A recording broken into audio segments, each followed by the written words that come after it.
তাহলে আমাদের ইন্দ্রিয় কয়টি? 10টি। 10টা ইন্দ্রিয়, তাই না? 10টা ইন্দ্রিয় কয়টি ভাগে আছে? দুটি ভাগে আছে। একটা কর্ম ইন্দ্রিয়, একটি হচ্ছে জ্ঞান ইন্দ্রিয়।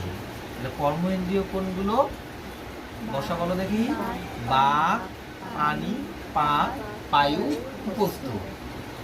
তাহলে বাক মানে কি? কথা বলা। বাক। পানি মানে কি?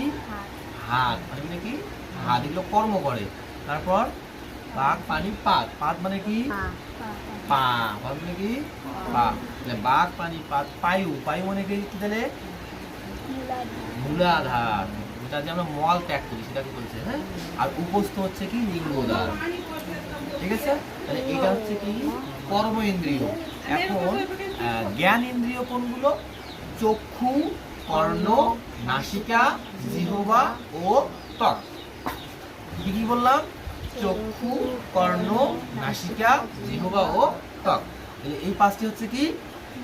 জ্ঞান ইন্দ্রিয়। এই পাঁচটি আমাদের দেখো তো এইখানের উপরে আছে না? এইটুকু আছে, তাই না? এগুলোকে আমরা কি করি? জ্ঞান অন্বেষণ করি, জ্ঞান ধারণ করি, তাই তো? জ্ঞান নেই। আর যেগুলো আমাদের এইদিকে রয়েছে দেখো কি? হাত, এই যে পা, তারপর হচ্ছে পায়ু, উপস্থ, এগুলো কর্ম করে। এগুলো কর্ম করে না?